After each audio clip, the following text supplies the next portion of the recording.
Tyree Guyton. Photo, the Heidelberg Foundation, Detroit. White Columns and Shoot the Lobster have announced that Tyree Guyton, a Detroit-based artist and the creator of the Heidelberg Project, is the recipient of their annual White Columns, Shoot the Lobster Award, which is presented annually to individuals who work to create opportunities for both artists and audiences. He will receive a $5,000 cash prize and a commissioned artwork by Scott Reeder that will be presented to him at a ceremony hosted by the Museum of Contemporary Art Detroit later this month. "I want to thank White Columns and Shoot the Lobster for recognizing and supporting what we've created," said Guyton. "When you come to the Heidelberg Project, I want you to think, really think. My art is a medicine for the community. You can't heal the land until you heal the minds of the people." Guyton's career as an artist, educator, and community activist spans at least 3 decades. Best known for his work on the Heidelberg Project, an ever-changing outdoor art installation located on and named after Guyton's childhood street in Detroit, Michigan. Initiated in 1986, the project began as a response to the deterioration of his neighborhood, as well as many other Detroit neighborhoods, after the 1967 riots. The installation has since encompassed 2 city blocks, incorporating found objects, houses, vacant lots, and cars. The Heidelberg Project attracts more than 275,000 visitors annually, and serves as a community space. More in 2016, Guyton announced that the Heidelberg Project's focus would shift from a lone artist's installation to a site for an arts-infused community. "After 30 years, I've decided to take it apart piece by piece in a very methodical way, creating new realities as it comes apart. I gotta go in a new direction. I gotta do something I have not done before." 4 of the project's houses will remain in place. They will eventually house a community center, gallery, and an artist residency. Les Chris Engman, Prospect 2016. The 2018 Photo Focus Biennial has named the lineup for participating artists, curators, and educators for its 4th edition, which will open on October 4 across 70 venues in Cincinnati and the surrounding region. The Photography Biennial's theme will be Open Archives, and will explore the life of images after their circulation. Speakers during the biennial's program, which runs from October 4 to October 7, include Tabitha Soren, Tedru Cole, and Miranda July. This edition of the Photo Focus Biennial addresses an aspect of photography that has been central to the medium since its invention, its unruly abundance, said Photo Focus artistic director Kevin Moore. "How do we organize and care for so much imagery?" Open Archive explores the terrain, both old and new, of a classic photo topic. Here is the list of participants: Mara Brini Sabat, Derek Adams, Helen Adams, Cherie Allen, Mama Anderson, Diane Arbus, Joel Armour, Lindsay Armour, Chris Ashwelli, Eugenie Atjay, Jimmy Baker, Miranda Barnes, Carl Blossfeld at JYMI Bolden, Lou Bolin, Valerie Bauer, Francis Briguiri, Damon Balter, Harry Callahan, Chase Public, CL Ment, CH Ruchivis, Clem Tedru Cole, Nancy Ford, Cones, Courtney Cooper, Rennie Cox, Janet Creekmore, Stacey Dolan, Brain Dooley, Matt Ike, Chris Engman, Tracy Fitch, Bob Flischel, For Realism Tribe, Maureen France, Robert Frank, Latoya Ruby Frazier, Rebecca Frymouth, Tom Friedman, Emily Funk, Kelly Gallagher, Ron Guybert, Linda Gillings, Hans Jindelsberger, Wamsi Gonzalez, Eliza Gregory, Melvin Greer, Tina Gutierrez, Rebecca Hackerman, Ren Hang, Lyle Ashton Harris, Amy Hayden, Robert Hynek and Jane Ruett Hobson, Andrew Hostick, John Howick, Whitney Hubbs, Wing Young, Huey I. Klein, VJ Mike Jacobs, Chris Johnson, Lewis Joyner, Isaac Julian, Miranda July, Ainsley Keller, Joshua Kessler, Drew Klein, Paul Cole, Kent Cruft, Deanna Lawson, Jason Lazarus, Okyung, Lidio Gracias, Lerma Sol, Lewitt, Jen Lugoshka, Makuga, Hashem El Madani, Rick Millett, Christian Markley, Stephen Mateo, Ocho, Michael Mergen, Marilyn Minter, Emily Hanako, Momo Ara, Peter Moore, David Munch, San Elmu, Holy Laurel, Nakadate, Ben Jason, Neil, Kevin O'Mara, Mijiwa, Orimo, Nathan Pierce, Irving Penn, Larry Pleitlinsky, Chen Kiulan, Robert Rauschenberg, Jake Reinhardt, Michael Reynolds, Ron Rice, Jens Rosenkrantz, Marcy Rosen, Thomas Ruff, Crystal Scanlon, Brett Sheezer, Ann Siegel, Malik Siddiq, Zavira Simmons, Kamal Sinclair, Bayete, Ross Smith, Brad Smith, RJ Smith, Shada Soleil, Manny John, Stezakola Ulrich, Mayor Stump, Braxton Thomas, Hank Willis, Thomas Michelin, Thomas Michael Tittle, Gemma Rose Turnbull, John Vallon, Jason Vaughan, Sigrid VIIR, Carolyn Wagner, Gillian Waring, Carrie Mae Weems, Dan Way, John Wesley, Joel Whitaker, John Williams, Michael Wilson, J. Miles Wolfe, C. Jacqueline Wood, Alan Woods, David Yarrow, Akram Datorles. The benches, which the Bournemouth Council retrofitted with bars to prevent homeless people from sleeping on them. Photo, Stuart Semple. British artist and curator Stuart Semple wants to abolish hostile design from across the globe, Annie Shaw of the Ark newspaper reports. Semple was motivated to launch his campaign against what he calls designs against humanity when his hometown, Bournemouth, on the southern coast of England, retrofitted bars to park benches to prevent homeless people from sleeping there. While Bournemouth added the bars several months ago, people only began speaking out against the modifications after Semple posted a photograph on his Facebook last weekend. Now people can draw attention to these design crimes by submitting photographs of objects made specifically to exclude, harm, or otherwise hinder the freedom of a human being on Semple's new website. The artist is also selling stickers on the site, £1 per sheet, so people can easily label these offences. Hopey this campaign will enable everyone to highlight hostile design in their own towns and cities and put a stop to this brutal, inhumane practice. Our towns and cities should be for everyone, Semple said. An untitled drawing by Jasper Johns that is part of the suit against Fred Dorfman. According to the Ark newspaper, New York art dealer Fred Dorfman may be held liable for racketeering charges after a district court in Manhattan ruled in favor of Vancouver's Equinox Gallery in its suit against Dorfman, who sold a stolen Jasper Johns painting to the gallery for $800,000 in 2008.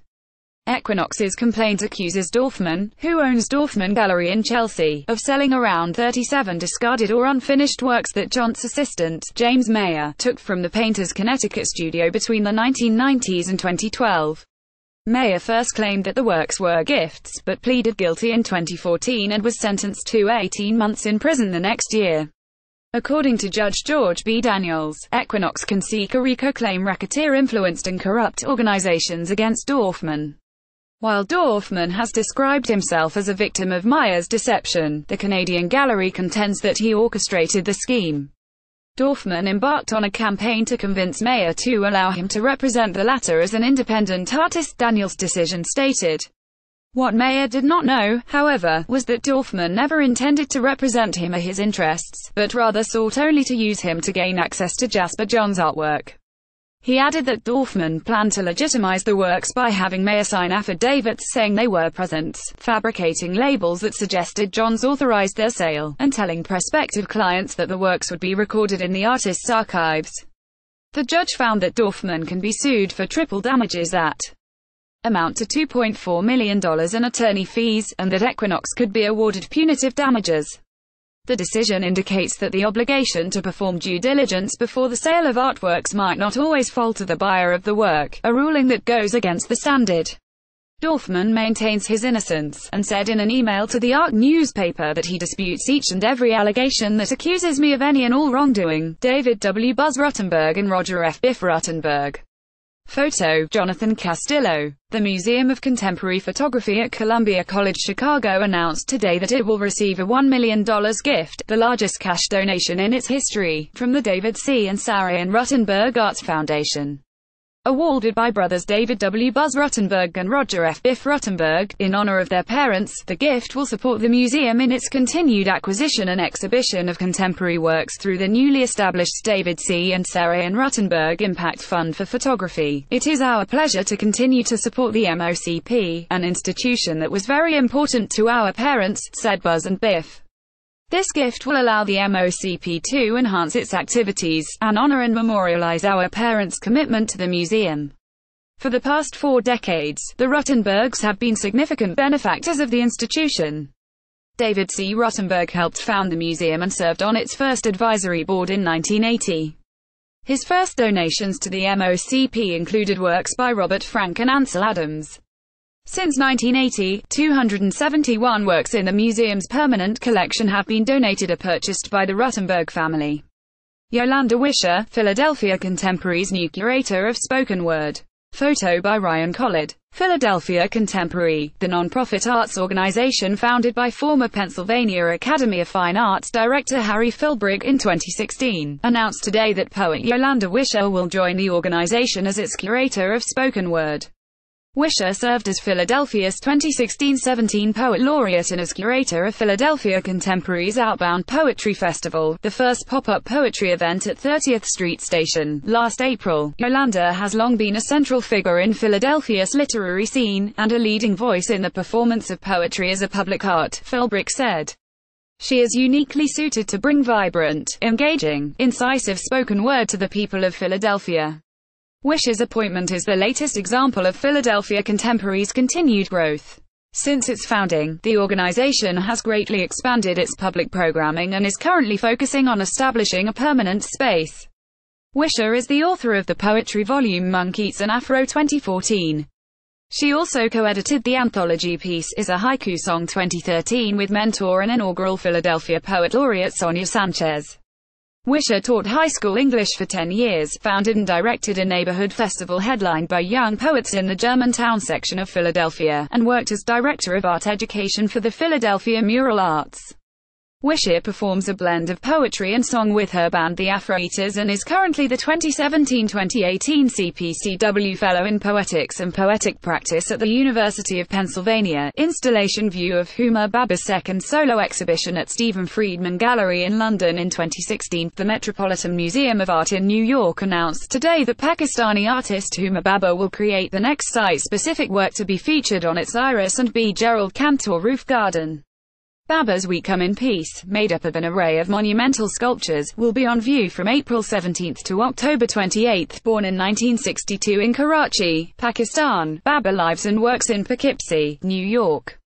Her work, which often addresses themes of colonialism, war, displacement, and memories of place, has been featured in major exhibitions including the 56th Venice Biennale and the 2013 International Center of Photography Triennial in New York. SHE's also had shows at MoMA PS1 in New York, the Collezione Marimati in Reggio Emilia, Italy, the Museum of Contemporary Art, Cleveland, and the Palais de Tokyo, Paris. Among the paradoxes in Huma Baba's extraordinary sculpture is that although it feels in sync with our times, politically uncertain, historically self-conscious, formally experimental, the work transmits great timelessness, Gilda Williams wrote in the March 2011 issue of Art Forum. Broadway 1602's locations on the Upper East Side and East Harlem. Broadway 1602, an experimental gallery in New York known for exhibiting underrecognized artists since its opening in 2005, has filed for Chapter 7 bankruptcy and is closing, according to Art News. For 12 years, the gallery was dedicated to showing female artists of the avant-garde from the 1960s and 1970s, representing Marjorie Strider, Rosemarie Castoro, Idelle Weber, and Lydia Okumura, among others. Founded by curator and critic Anka Kempkes, Broadway 1602 also presented works by emerging contemporary artists from around the world. Bankruptcy documents show that the gallery's revenue decreased from nearly $1.2 million in 2016 to around $600,000 last year, a loss of almost 50%. The list of creditors includes Hal Brom, a Tribeca art dealer who sued Kempkes and the gallery last summer and claimed he was never paid commissions on a sale of a piece by Castoro, who in 2015. About the allegation, Kempkes said that Brom had helped foster Castoro's legacy and that she hoped the matter would be resolved soon. The documents also show debts to artists and artist estates, including a debt of $102,900 to relatives of the late artist Zanti Sharwinski, whom the gallery has represented since 2015. New York used to be a place where independent and individual business models could strive and find immediate reward and evaluation, Kempkes said in an email to Art News. Today we look at a very changed landscape, in which such initiatives are suffocated by gentrification and a rather generic form of competition that often takes too high a toll on people's life quality and vision. Kempkes also criticized non-competitive prices at auction houses and a younger generation unwilling to commit to philanthropic efforts regarding traditional institutions. The gallery originally opened on Broadway and 28th Street in Manhattan, and moved to the Upper East Side in early 2016. Kempkes opened a gallery complex in East Harlem at the same time. Broadway 1602's shuttering marks the latest in a spate of small and mid-size gallery closures over the past few years, including Envoy Enterprises and Off Vendome last summer. Less after it is repainted, Love will be paraded around Philadelphia on a flatbed truck before being reinstalled in JFK Plaza. Photo 2018 Morgan Art Foundation, Artists' Rights Society ARS, New York Materials Conservation LLC. On Valentine's Day, Love will return to the streets of Philadelphia.